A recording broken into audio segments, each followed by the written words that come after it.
Don't skip this. Seriously, something important is waiting for you here. Welcome to the channel. Chosen one, listen to me carefully.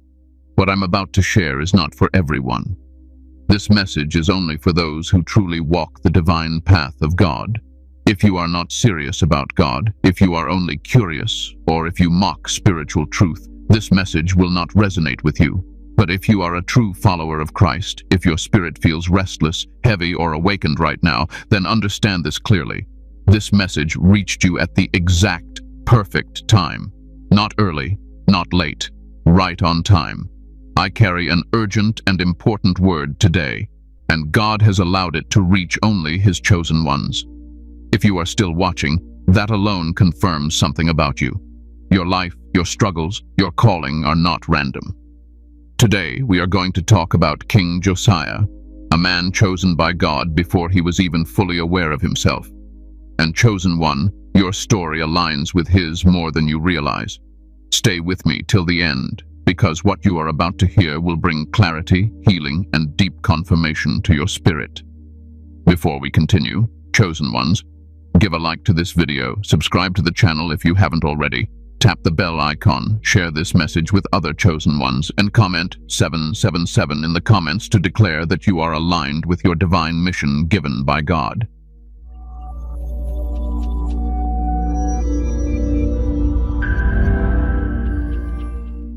King Josiah, chosen before he was known. Josiah ruled a nation that had normalized sin. Think about that. When corruption becomes culture, righteousness looks rebellious, obedience looks extreme, and truth looks threatening. Josiah was raised in a system that would later resist him. God allowed him to grow up among the very things he would one day tear down. Chosen one, this is why your environment never felt like home. This is why you always felt out of place. This is why you questioned things others accepted. God did not place you there to blend in. He placed you there to observe, to learn, and eventually to confront. And notice this, Josiah did not become who he was overnight. The Bible says that as he grew older, he began to seek the God of his ancestor David. That tells us something powerful. There was a moment when seeking began, a moment when curiosity turned into conviction, a moment when something inside him awakened. Before calling comes awareness. Before authority comes hunger. Before reformation comes personal alignment. You too had that moment. It may not have been dramatic, it may not have been loud, but something shifted inside you. You began to question. You began to pull away. You began to feel drawn to truth, to God, to purpose. That was not random. That was the beginning of remembrance. God often allows chosen ones to grow up in broken systems so they can recognize truth when it finally appears. If Josiah had grown up in righteousness, he might not have understood the weight of restoration. But because he saw corruption, truth became precious to him. Let me say this gently but clearly. God trusted Josiah with darkness before he trusted him with authority, and that same trust was placed on you. Your early life was not punishment. It was preparation. Your confusion was not failure. It was formation. You were learning discernment long before you knew the word for it. You were learning resilience long before you understood why you needed it. Josiah's story teaches us something essential about God's pattern. God often hides his greatest reformers in the darkest seasons, not to harm them, but to shape them, not to break them, but to refine them. Because light that has never known darkness cannot guide others out of it. And here is the most important part of this section. Josiah was chosen before he was known, before people respected him, before he proved himself, before he understood his role. Heaven had already marked him. Chosen one, long before you understood God, God understood you. Long before you accepted your calling had already accepted you. Long before you found words for your identity, heaven had already written your name into purpose. You are not late. You are not behind. You are not confused. You are in the same process Josiah walked through. Hidden preparation, silent formation, divine timing. And as we move forward, you are going to see this alignment even more clearly. because what happened next in Josiah's life is where everything changed, and what changed him will sound very familiar to you. Stay with me. Growing up surrounded by corruption, but still untouched. Chosen one, this is where many of you begin to feel deeply exposed, because this part of the story does not just describe King Josiah. It describes the silent battles of your own life. This is the part you rarely talk about. The part people don't see. The part that shaped you more than any blessing ever could. Josiah did not grow up in a holy environment. Wickedness was not hidden from him. It was normal. False gods were worshipped openly. Corruption was not whispered about, it was practiced publicly. Sin had become culture, and righteousness had become rare. And yet, somehow Josiah did not become what surrounded him. That alone tells you something profound about the hand of God. You see, many people grow up in darkness and absorb it. But chosen ones grow up in darkness and feel uncomfortable in it. They may be exposed to it, but they are not owned by it. They may see it, but they do not settle into it. And often, they don't even know why they feel this inner resistance. They just know something inside them refuses to agree. That was Josiah.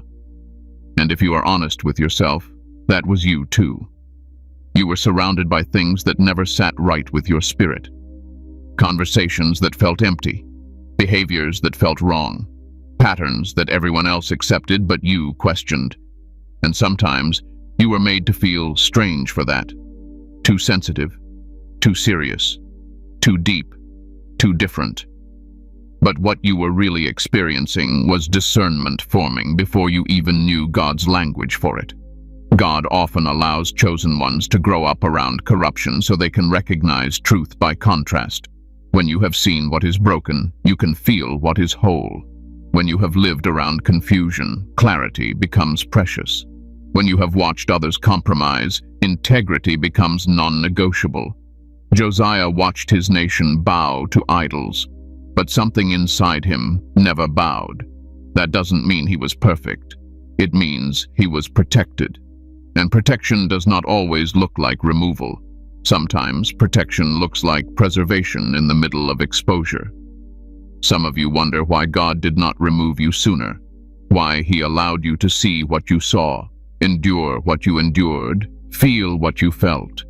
But understand this: God was not absent. He was guarding your core. He was allowing your surroundings to test you, but not claim you. And here is something chosen ones must hear clearly. Growing up around corruption does not mean you were corrupted. Being exposed does not mean you were contaminated. God knows how to keep what belongs to Him even in hostile territory. Josiah's environment tried to teach him one way, but God was teaching him another in secret. While idols stood outside, conviction was growing inside. While lies were spoken around him, truth was being whispered within him. And most people never notice this process because it is quiet. There are no fireworks, no applause, just a slow, steady shaping of the heart. You were being shaped too. Your spirit learned to observe, to read energy, to sense when something was off, to stay alert. That is not anxiety. That is discernment developed early. And yes, it made childhood heavier. It made trust harder. It made innocence shorter. But it also made you aware, resilient, and spiritually sensitive. Josiah did not need to be taught that something was wrong. He felt it. And chosen ones often feel things before they understand them. That is why your journey felt confusing at times. You sensed misalignment before you had vocabulary for it. You felt conviction before you had doctrine. You felt called before you felt ready. And that can be isolating, because when you are surrounded by people who are comfortable in corruption, your discomfort makes you look like the problem. When you don't laugh at what others celebrate, they question you. When you don't participate, they judge you. When you withdraw, they misunderstand you. Josiah grew up as a king, yet spiritually alone.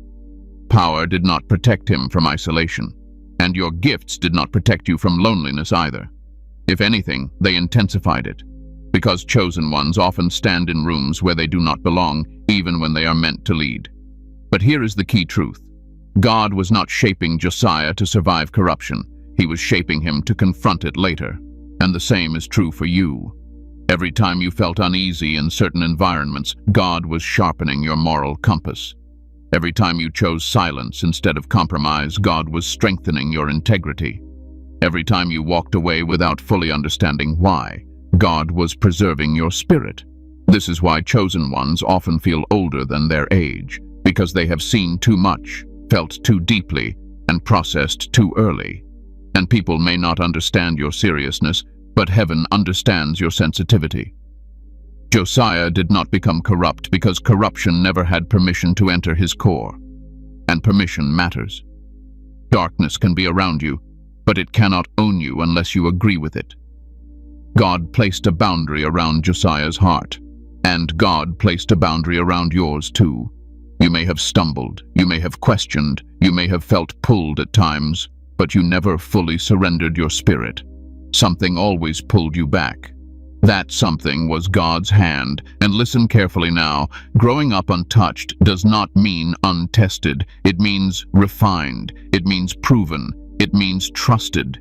God does not test what he does not intend to use. He does not refine what he does not value. Josiah was being prepared to tear down systems he first had to understand. And you were placed in environments you would one day outgrow, confront, or leave behind with clarity and authority. This is why your spirit could never fully rest in dysfunction. This is why you felt out of sync with certain lifestyles. This is why you always felt like you were watching life rather than blending into it. You were not meant to blend in. You were meant to see clearly. And as painful as it was, growing up surrounded by corruption but remaining untouched is one of the strongest confirmations of your calling. Because light that survives darkness becomes dangerous to it. Josiah survived. You survived.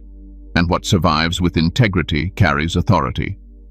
What comes next is the moment when awareness turns into awakening, when what was forming quietly is suddenly revealed openly.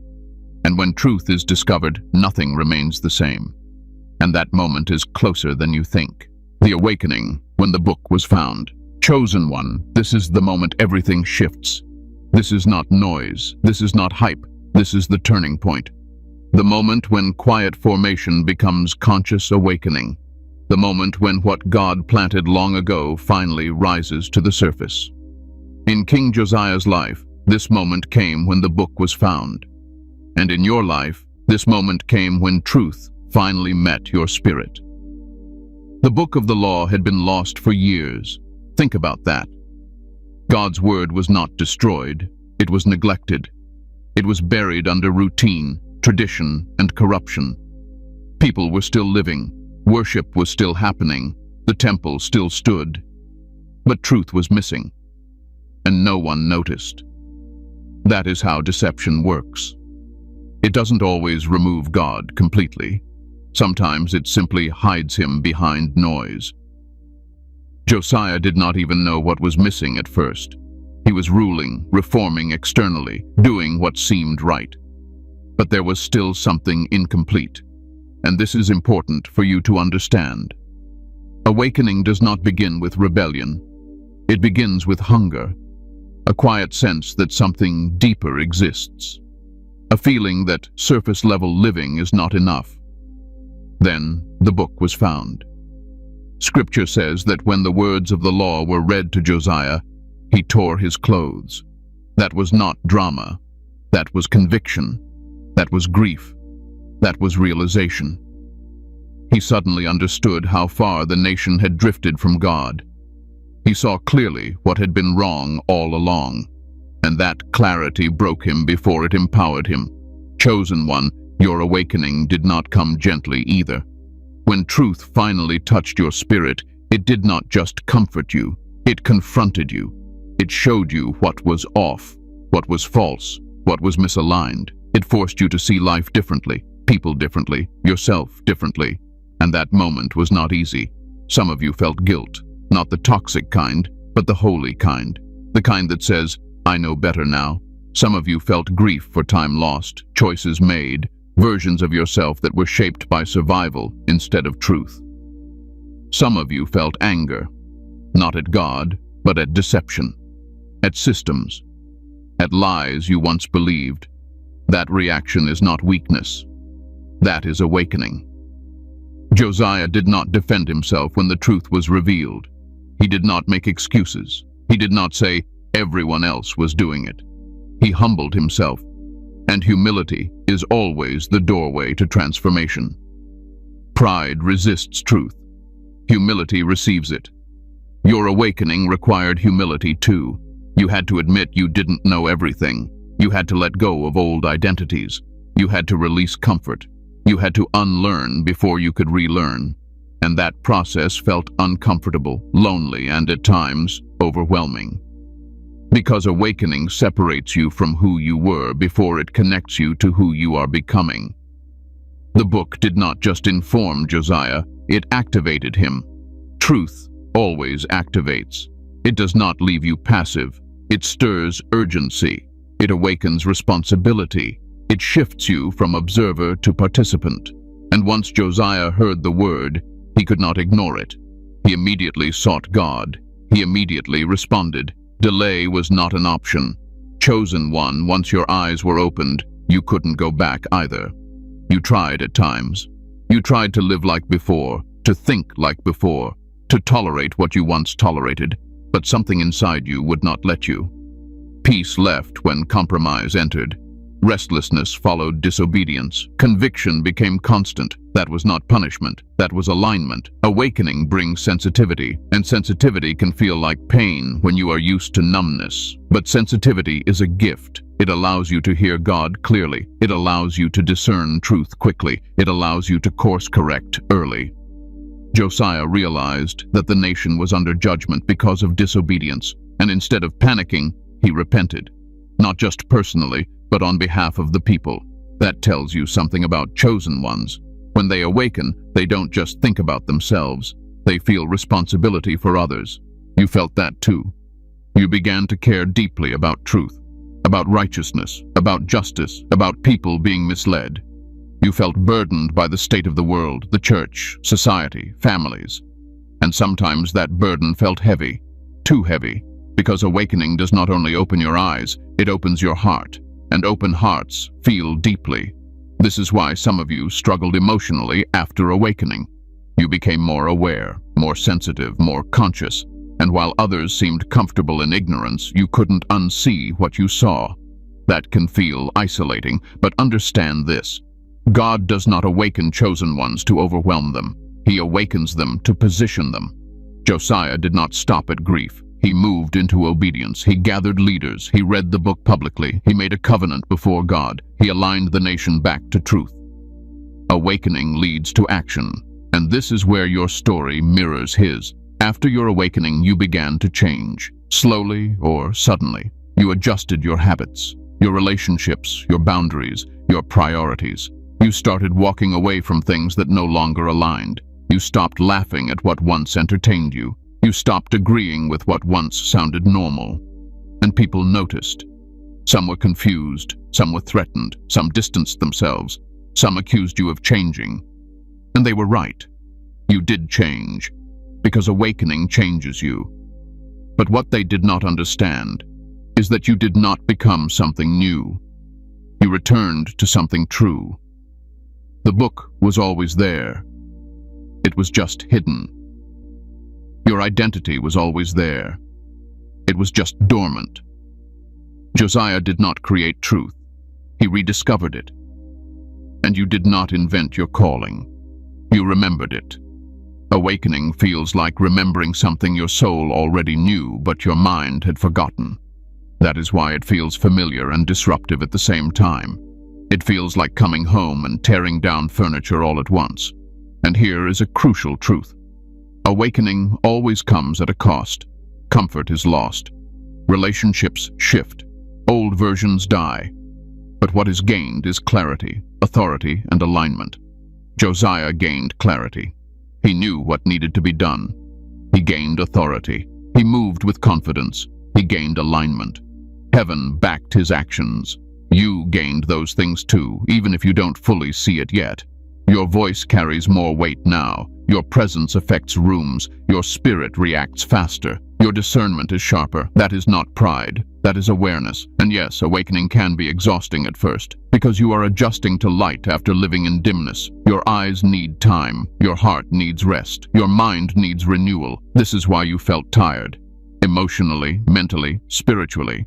Awakening is not an event. It is a process. But listen carefully. Awakening does not happen to everyone. It happens to those who are trusted with truth.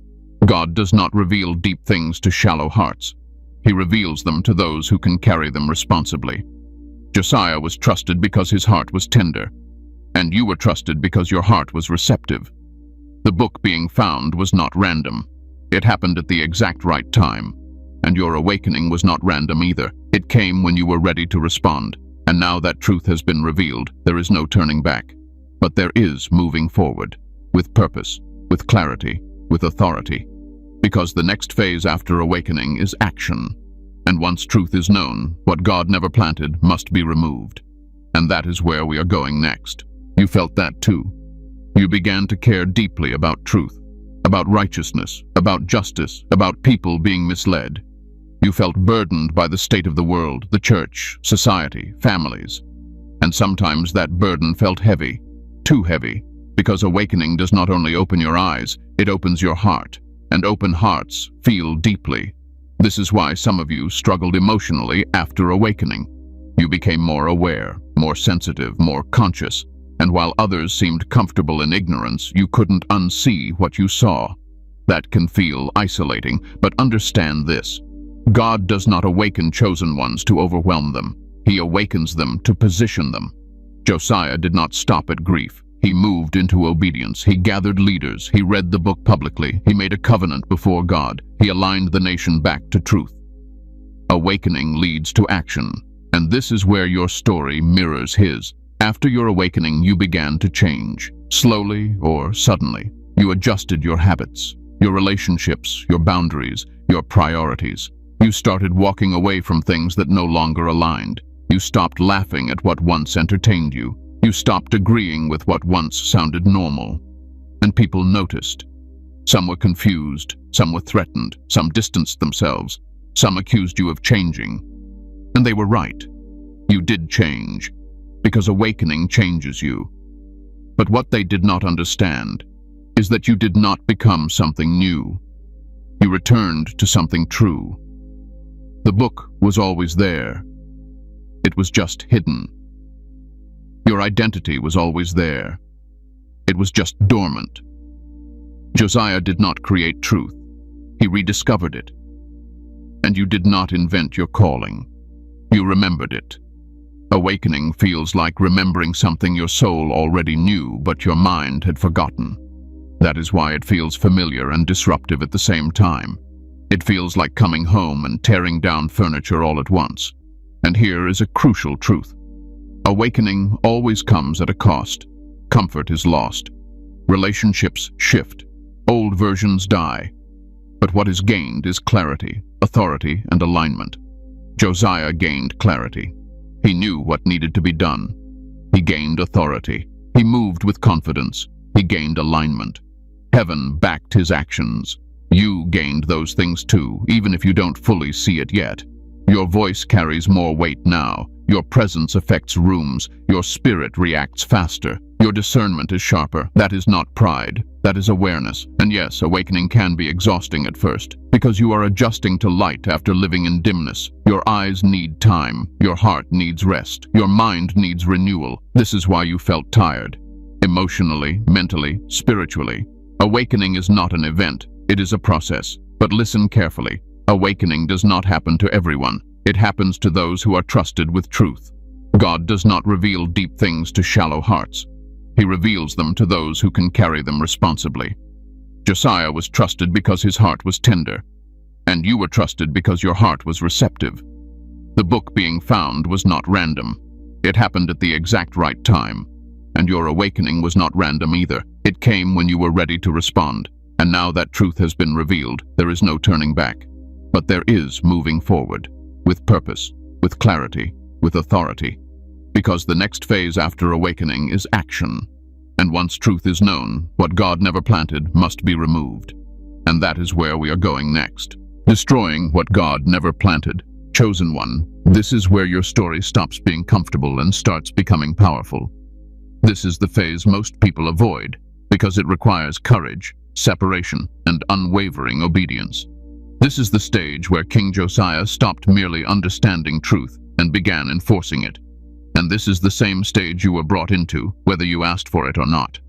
Once the book was read, Josiah could no longer coexist with what God never approved. Awareness created responsibility. Truth demanded action. And understand this clearly. Revelation without response becomes rebellion. So Josiah moved. He didn't hesitate. He didn't negotiate with corruption. He didn't try to make peace with what opposed God. He destroyed it. Scripture tells us he tore down altars, he smashed idols, he burned objects of false worship, he removed priests who served lies. He didn't reform darkness, he removed it. That is a hard truth for many to accept. God does not ask chosen ones to manage corruption, he asks them to confront it. And chosen one, this is where many people misunderstood you, because when you awakened, you didn't just change internally. You started cutting things off, you began dismantling patterns. You removed access. You distanced yourself from environments, habits, and relationships that no longer aligned. And from the outside, it looked harsh. It looked extreme. It looked unnecessary. But heaven knew exactly what you were doing. You were destroying what God never planted. Some of the things you removed had history. Some had emotional attachments. Some had familiarity. But familiarity does not equal permission. Just because something has been in your life for a long time does not mean it belongs there forever. Josiah destroyed things that had existed for generations. Think about that. These idols were not new. They were normalized. They were cultural. People had grown comfortable with them. And yet Josiah didn't hesitate. Because when truth is clear, compromise becomes impossible. This is why your obedience began to offend people. Because you stopped tolerating what everyone else excused. You stopped justifying what others defended. You stopped participating in things that were never aligned to begin with. And when you stop playing along, systems built on compromise feel threatened. But hear me clearly. You were not called to preserve peace at the cost of purity. You were called to restore alignment, even if it disrupted comfort. Destroying what God never planted is not about anger. It is about clarity. It is not about rebellion, it is about obedience. Josiah didn't act emotionally. He acted decisively. And so did you. You didn't wake up angry. You woke up aware. And awareness creates boundaries. Boundaries create separation. Separation creates authority. This is where many chosen ones struggle internally. Because destroying idols can feel lonely. You start to realize how much of your previous life was built on things that were never solid. Conversations feel shallow. Certain relationships feel draining. Old habits feel empty. And sometimes you wonder if you're being too strict. You're not. You are being aligned. God never intended you to carry what he never planted. Some of the burdens you carried were not yours. Some of the expectations placed on you were not divine. Some of the labels assigned to you were not from heaven.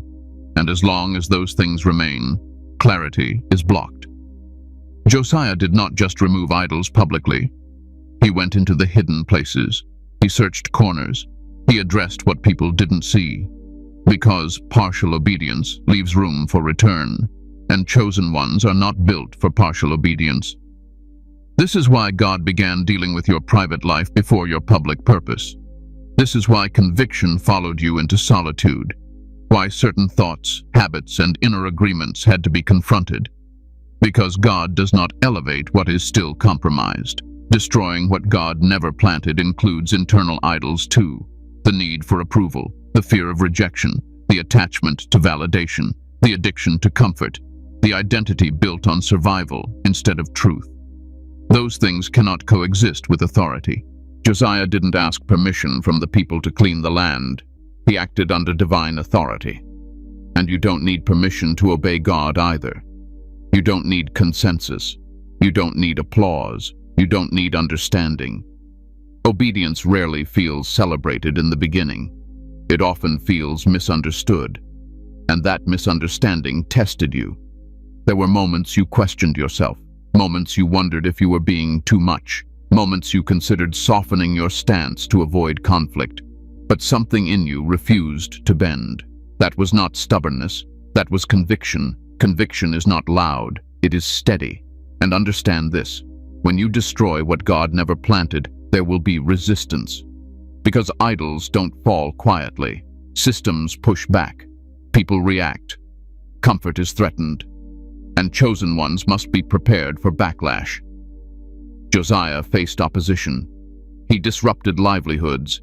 He challenged authority figures. He confronted religious leaders who had benefited from false worship. And yet, he didn't stop. Why? Because he understood something most people don't. Obedience is more important than acceptance. Alignment is more important than popularity. You learned this the hard way. Some people distanced themselves when you changed. Some accused you of becoming cold. Some tried to guilt you back into old patterns.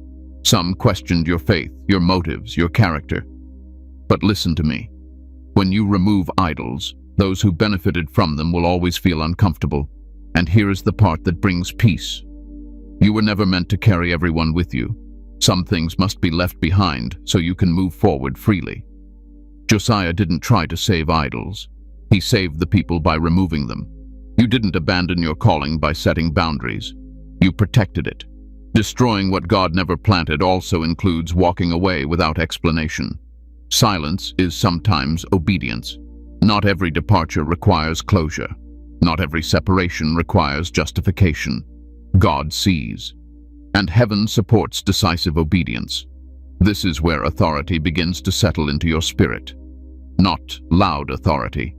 Quiet authority. The kind that doesn't need to announce itself. The kind that knows where it stands. You no longer negotiate with what drains you. You no longer entertain what confuses you.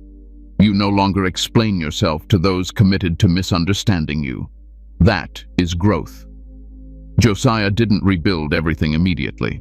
He cleared first, and clearing always comes before rebuilding. God cannot build on compromised foundations. He must remove what is unstable first. And that removal phase feels destructive, but it is actually merciful, because it prevents collapse later. Some of you mourned what you lost during this phase. Relationships, familiarity, identity, comfort, and that grief was real. But it was also temporary, because what God removes, He replaces with something stronger. And here is a truth I want you to carry with peace. If God gave you the strength to tear something down, He will also give you the grace to build something better. You were not destroying randomly. You were obeying precisely. And obedience always leads to elevation, even if it feels like isolation at first. This is why your spirit feels clearer now, quieter, stronger, more grounded. You removed noise. You removed confusion. You removed what was never yours to carry. And now, authority is settling in, because once idols fall, leadership rises. And that brings us to the next phase of your journey. The phase where you begin to stand fully in who God called you to be, even when approval is absent. And that is where true leadership begins. Leadership without approval. Chosen one, this is the stage where God removes the last layer of dependency from your spirit. This is where leadership stops being an idea and becomes a posture. King Josiah reached a point where he could no longer wait for affirmation, agreement, or reassurance from the people around him. He moved because God had already spoken. And this, more than anything, defines divine leadership. Josiah was young, but his authority did not come from age. It came from alignment. Many around him were older, more experienced, more established in the system, yet they were spiritually blind. Josiah, though young, could see clearly, and clarity will always outweigh experience when God is involved. This is why chosen ones often feel out of place. You carry insight that others do not, even if they have lived longer or hold higher positions. Leadership without approval begins when you realize that God's voice must be louder than human opinion. Josiah did not have the luxury of waiting until everyone agreed with his reforms. If he had waited, nothing would have changed. Corruption would have remained comfortable, idolatry would have stayed normalized, and obedience would have been postponed indefinitely. You faced this same tension. There were moments when you knew what God was asking of you, but you hesitated because you were waiting for someone to validate it. A sign, a nod, a word of encouragement, something external to confirm what was already stirring internally. But silence met you instead, and that silence was not rejection. It was training. God was teaching you to move without applause. Leadership without approval feels heavy at first. You question yourself more. You replay conversations. You wonder if you're being too intense, too strict, too serious. And because chosen ones have tender hearts, this phase can be emotionally draining. You care about people, yet you are called to make decisions that others may not understand. Josiah cared about the people too. His reforms were not rooted in ego. They were rooted in love for God and concern for the nation. But love does not always feel gentle to those who are comfortable in error. Sometimes love confronts. Sometimes love disrupts. And sometimes love looks like leadership that refuses to compromise. This is where many people misunderstand chosen ones. They mistake conviction for pride. They confuse boundaries with arrogance. They interpret firmness as coldness. But leadership requires firmness. Without it, truth becomes negotiable. Josiah stood firm even when tradition pushed back. He stood firm when religious leaders were exposed. He stood firm when systems that benefited from false worship resisted change. And he did not adjust his obedience to protect his image. You had to learn this lesson too. There came a point when you stopped explaining yourself. Not because you didn't care, but because you realized explanations were being used against you.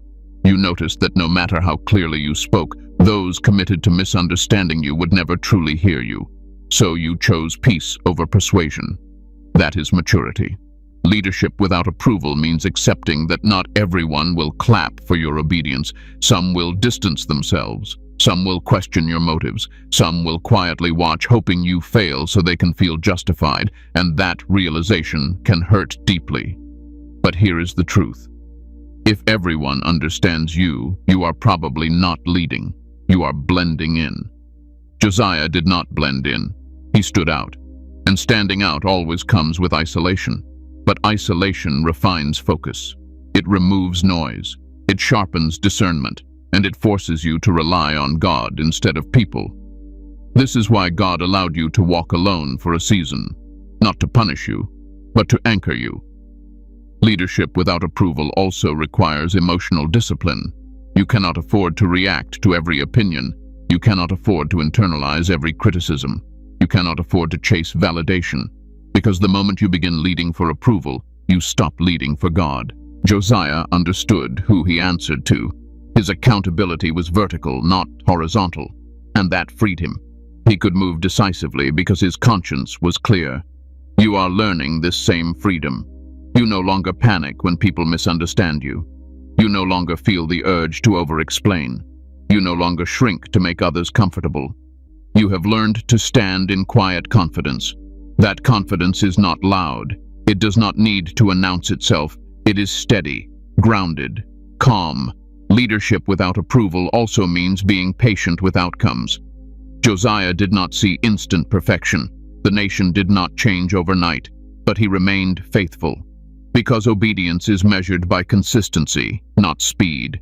You had to learn patience too. You kept doing the right thing even when results were slow. You kept choosing integrity when it went unnoticed. You kept showing up when no one thanked you, and there were moments you wondered if it mattered. It did. God sees faithfulness long before people see fruit. Josiah's leadership reshaped a nation because it was rooted in obedience, not performance. And your leadership is reshaping lives in ways you may never fully see. Sometimes leadership looks like saying no when everyone expects yes. Sometimes it looks like walking away when staying would be easier. Sometimes it looks like silence instead of defense. Sometimes it looks like consistency instead of recognition. That is still leadership. And let me say this clearly to your spirit. You do not need to be understood to be effective. You do not need to be celebrated to be successful. You do not need approval to be authorized. God already approved you. This phase is preparing you for something greater. Because once you learn to lead without approval, you become unmovable.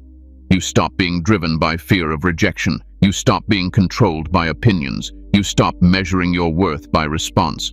You lead because it is who you are. Josiah's authority did not come from people agreeing with him. It came from God standing with him. And that same authority is settling into your life now. You are calmer, more discerning, less reactive, less desperate, more grounded. That is not distance. That is depth. Leadership is no longer something you aspire to. It is something you embody. And now, there is only one final misunderstanding that must be healed in your spirit. The feeling that your life was delayed, that you started too late, that others moved ahead while you waited. That belief is about to be corrected, because divine timing never wastes a chosen life. Why your life felt delayed but was never wasted. Chosen one, this is the question that has whispered to you in quiet moments. The question you rarely say out loud, but often feel deep in your chest. Why did it take so long? Why did others seem to move ahead while you waited? Why did your life feel paused while time kept moving for everyone else? Let me speak to you with clarity, not comfort. Your life was never delayed. It was deliberately paced. King Josiah did not step into full reform the moment he became king. Years passed, time moved. The nation remained broken while he was growing, learning, discerning. From the outside, it may have looked like nothing significant was happening, but heaven was not inactive. Heaven was intentional. God does not rush what he plans to sustain. Chosen ones are never hurried. They are prepared. And preparation often feels like delay to the human mind. You look around and see people advancing, building, achieving, settling, while you feel held back. But what you did not see was that many of those people were moving without depth. Speed without foundation collapses eventually. God refused to let that be your story. Your life felt delayed because God was building something in you that required time. Discernment takes time. Emotional strength takes time. Spiritual authority takes time. Integrity takes time. And God will not release authority into a fragile vessel. Josiah ruled for years before the book was found. Think about that. He was already king, already positioned, already leading, yet something essential was still missing. And God waited until the exact right moment to reveal it. Not because Josiah was slow, but because the moment had to be aligned. You were not late. You were being aligned. There were seasons where you felt stuck, seasons where progress seemed invisible, seasons where you questioned whether you misunderstood God. But those seasons were not empty. They were formative. You were learning patience without becoming passive, endurance without bitterness, faith without reward. Those lessons cannot be rushed. God often delays exposure to protect purpose. If you had stepped into visibility too early, you would have been misunderstood before you were grounded. If you had been promoted too quickly, pride or pressure could have damaged you. If you had been given influence before healing, old wounds could have led you instead of wisdom. So God slowed the pace. And slowing down is not the same as being left behind. Josiah's reforms were effective because he was ready when the moment came. When truth was revealed, he moved decisively. No confusion, no hesitation, no fear. Because preparation had already done its work. This is what people don't see about chosen ones. They assume delay means doubt. They assume waiting means weakness. They assume quiet seasons mean failure. But what they don't see is the depth being built beneath the surface. Roots grow in silence. You spent years observing instead of acting, processing instead of performing, healing instead of showcasing. And yes, that made you feel different. It made you feel behind. It made you feel like life was happening elsewhere. But the truth is, God was protecting you from shallow victories. Some of you were spared relationships that would have distracted you. Others were spared success that would have consumed you. Some were spared platforms that would have exposed you too early. At the time, it felt like loss. Now, you can see it was mercy. Delay is often God's way of preserving you from damage you cannot yet see. Josiah's impact came at the right time, not the fastest time, and when it came, it lasted. Your life is being built for longevity, not momentary applause. You are not meant to burn bright and burn out. You are meant to stand firm and stand long. This is why your journey required solitude, reflection, internal work. God needed to remove the need for comparison from your spirit, because chosen ones cannot lead while measuring themselves against others. Comparison weakens clarity.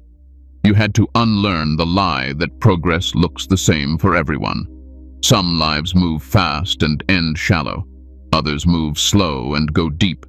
God chose depth for you. Your delay was not punishment, it was positioning. There were things God needed to untangle in you. Beliefs shaped by survival, habits formed by fear, attachments rooted in insecurity. Those things had to be addressed before authority could be trusted to you. Because authority amplifies what is already inside. Josiah did not waste his early years, even though reform came later. Every year added wisdom. Every season added insight. Every challenge added resilience. When the moment arrived, he was steady. You are steady now.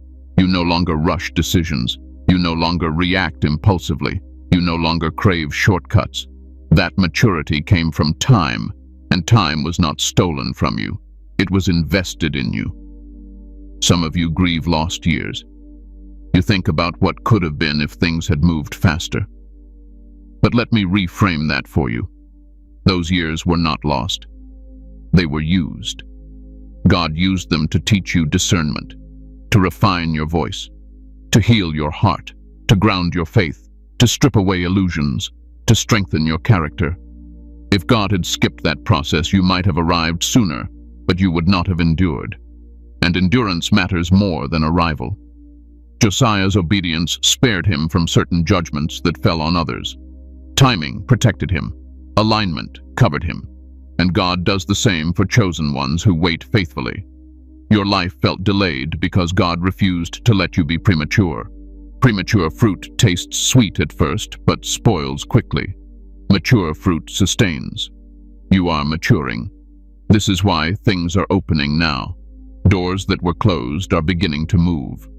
Clarity that once felt distant is becoming steady. Confidence is replacing confusion. Peace is replacing pressure. That is not coincidence. That is timing. God does not forget his chosen. He prepares them quietly, then positions them suddenly. And when your season comes, you will not need to scramble. You will not need to prove yourself. You will not need to rush. You will walk in with readiness, because nothing was wasted. Not the waiting, not the silence, not the struggle, not the confusion. Every delay was deliberate. And now you are stepping into the season where preparation meets purpose. Your story is not behind, it is aligned. And what God does next will make sense of everything that came before. Conclusion: you were marked from the beginning. Conclusion: you were marked from the beginning. Chosen one, take a breath and let this truth settle into your spirit. Your life was never random. Your struggles were never meaningless. Your waiting was never wasted. Just like King Josiah, you were marked by God long before you understood who you were or what you were called to do. You were placed in darkness so you could recognize light. You were shaped in silence so you could speak with authority. You were delayed so you could be prepared. Every season, every trial, every awakening had purpose. Nothing was accidental. Nothing was overlooked. You are not here by coincidence. You are here because God trusted you with truth, with discernment, with responsibility. You were chosen to stand firm when others blend in. You were chosen to walk aligned when others compromise. And even when you felt alone, heaven was always involved. Now is not the time to doubt yourself. Now is the time to walk forward with confidence and peace. You don't need approval. You don't need permission. You don't need to explain your obedience. God already approved you from the beginning. If this message spoke to your spirit, don't ignore that confirmation. Before you leave, chosen ones, like this video, subscribe to the channel if you haven't already. Tap the bell icon so you never miss what God releases next, and share this message with other chosen ones who need this clarity. And comment 777 in the comments as a declaration that you accept your calling, your timing, and your divine alignment.